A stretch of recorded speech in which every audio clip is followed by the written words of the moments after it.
গ্রামের ভাষায় কথা আছে বলতে চাই না যে গাং পার হইলে মাঝি কোন দুলা ভাই। মাননীয় স্পিকার, আপনাকে ধন্যবাদ মুলতবি প্রস্তাবের উপরে বক্তব্য প্রদানের সুযোগ দেওয়ার জন্য। মাননীয় স্পিকার, কিছুক্ষণ আগে আমাদের সর্বশ্রদ্ধেয় মাননীয় সংসদ আন্দালিব রহমান পার্থ যখন বক্তব্য দিচ্ছিলেন, উনি যখন বললেন যে সংবিধান যারা ছুঁড়ে ফেলতে চায় তাদেরকে স্বাধীনতা বিরোধীর সাথে উনি অ্যালাইন করলেন, ট্যাগ করলেন মাননীয় স্পিকার। এবং তখন ট্রেজারি বেঞ্চের সম্মানিত মাননীয় মন্ত্রী যারা ছিলেন তারা সেটাকে টেবিল চাপড়িয়ে সেটাকে সমর্থন দিলেন। মাননীয় স্পিকার, গণতন্ত্রের জন্য যিনি আপোষহীন লড়াই করে গিয়েছেন বেগম জিয়া, উনি বলেছিলেন যেদিন জনতার সরকার প্রতিষ্ঠিত হবে, যেদিন এই পার্লামেন্ট জনতার সরকারের কাছে যাবে, এদিন এই সংবিধানকে ছুঁড়ে ফেলা হবে। ট্রেজারি বেঞ্চের যে মন্ত্রীরা ছিলেন তারা দীর্ঘদিন তাদের সারা জীবন তারা বেগম জিয়ার সাথে রাজনীতি করেছেন। এই সংবিধান ছুঁড়ে ফেলার সাথে স্বাধীনতা যুদ্ধাপরাধীর অ্যালাইন করার যেটার হাততালি তারা দিয়েছেন, সেটির মধ্য দিয়ে বেগম জিয়াকে তারা মূলত অপমান করেছেন কিনা তারা সেটা ভেবে দেখবেন। মাননীয় স্পিকার, আমি বক্তব্য দেওয়ার জন্য অনেক কিছু রেডি করে নিয়ে এসেছিলাম। আমরা আইনমন্ত্রী বলেছেন রুশু পড়ার জন্য, তারপরে হবস পড়ার জন্য, মদিনা সনদ পড়ার জন্য পড়েছিলাম। কিন্তু আন্দালিব রহমান পার্থ সাহেব যে বক্তব্য দিয়েছেন, আমরা ক্লাস 8-9-এ যে ডিবেট করতাম সেটি রিভার্টাল দিলে 20 মিনিট সময় লাগবে। মাননীয় স্পিকার, আমি ওনার বক্তব্যে রিভার্টাল দিচ্ছি।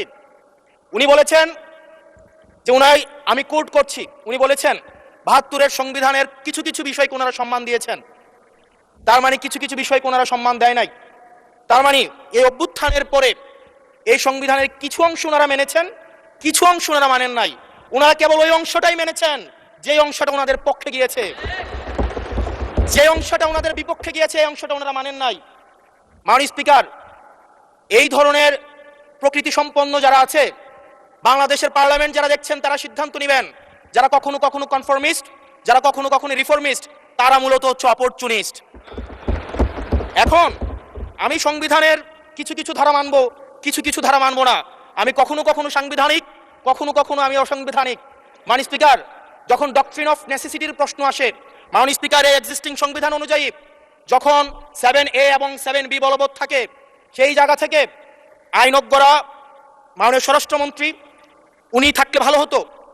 ডক্ট্রিন অফ নেসেসিটি মাননীয় স্পিকার 48-3 অনুযায়ী রাষ্ট্রপতি সুপ্রিম কোর্টের মাধ্যমে একটা এই 106-এর অ্যাডভাইজরি একটা রুল আছে মাননীয় স্পিকার। এই অ্যাডভাইজরি রুলের মাধ্যমে সংবিধানের ফান্ডামেন্টাল কোনো বিষয় কম্প্রোমাইজ করা যায় না। মাননীয় স্পিকার, যদি আমি এই সংবিধান মানি তাহলে এই অন্তর্বর্তীকালীন সরকারের বৈধতা প্রশ্নবিদ্ধ হয়। মাননীয় স্পিকার, মাননীয় স্পিকার, যদি এই সংবিধানকে আমি ধারণ করতে চাই, মেনে চলতে চাই, সেদিন 64 বিধি অনুযায়ী অ্যাটর্নি জেনারেল নিয়োগ দেওয়া হয়েছিল 6 আগস্ট। মাননীয় স্পিকার, এই সংসদে প্রশ্ন রাখতে চাই, তৎকালীন বর্তমান রাষ্ট্রপতি চুপ্পু, তখন বলা হয়েছে অ্যাটর্নি জেনারেল নিয়োগ দেওয়ার ক্ষেত্রে প্রধানমন্ত্রীর সাথে আলোচনা করতে হবে। সেদিন কোন প্রধানমন্ত্রীর সাথে আলোচনা করা হয়েছিল সেটা আমাদেরকে অ্যাটর্নি জেনারেল জানাবেন। আমাদেরকে অ্যাটর্নি জেনারেল জানাবেন যেই হিয়ারিংটা হয়েছিল এই হিয়ারিংয়ে উনি উপস্থিত ছিলেন কিনা। তখনকার সময় যিনি প্রধান বিচারপতি ছিলেন ওবায়দুল হক, তিনি তখন কোথায় ছিলেন, সেই রায়ের কপিটা আমরা দেখতে চাই। মাননীয় স্পিকার, মাননীয় স্পিকার, আপনি যখন বেগম জিয়াকে 6 আগস্ট সর্বপ্রথম ছাত্র জনতা যখন সিদ্ধান্ত নিয়েছিল আর এক মুহূর্ত বেগম জিয়াকে কারাগারে থাকতে দিবে না, বেগম জিয়াকে রাষ্ট্রপতির আদেশের মধ্য দিয়ে বেগম জিয়াকে সেদিনই কারাগার থেকে যেই জুলুমের মধ্যে রাখা হয়েছিল সেটা থেকে ছাত্র জনতার রায়ের মধ্য দিয়ে সেখান থেকে বের করে আনা হয়েছিল। মাননীয় স্পিকার, যদি এই সংবিধানকে বাইবেল ধরে নেই, এই সংবিধানকে যদি গসপেল ধরে নেই, এই গসপেলের পুরোহিত অনুযায়ী যেভাবে ভ্যাটিকান সিটি চলে সেটা যদি আমরা ধরে নেই, তাহলে মাননীয় স্পিকার, সেদিন বেগম জিয়া জেল থেকে বের হতে পারেন না। মাননীয় স্পিকার, মাননীয় স্পিকার, সেদিন বেগম জিয়া জেল থেকে বের হয়েছিল অভ্যুত্থানের জনরায়ের ভিত্তিতে। মাননীয় স্পিকার, মাননীয় স্পিকার, আপনারা বলছেন আপনারা ঠিক সেই জায়গায় আপনারা সংবিধানকে আপনারা মানছেন যেই জায়গায় সংবিধান থেকে আপনারা বেনিফিটেড হবেন।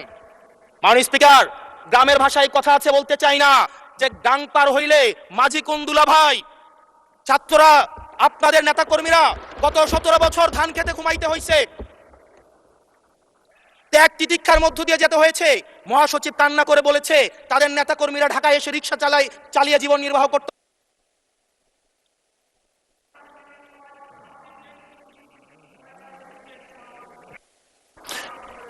এক মিনিট বলেন। মাননীয় স্পিকার, আজকে দেখেন, আজকে লক্ষ লক্ষ নেতাকর্মী তাদের রক্ত দিয়েছে। ফ্যাসিবাদ বিরোধী প্রত্যেকটি রাজনৈতিক দল, কোন রাজনৈতিক দলকে বিশেষভাবে আমি আলাদা করতে চাই না, ফ্যাসিবাদ বিরোধী প্রত্যেকটি রাজনৈতিক দলের রক্ত, শ্রম, ঘামের মধ্য দিয়ে এই হাসিনার পতন হয়েছে। এই হাসিনার পতনের পরে যখন জনরায়, মাননীয় স্পিকার, যখন জনরায় কখনো কেতাবের কাছে মাথা নত করে না। এটা ভ্যাটিকান সিটি নয় যে গসপেল অনুযায়ী হচ্ছে দেশ পরিচালিত হবে।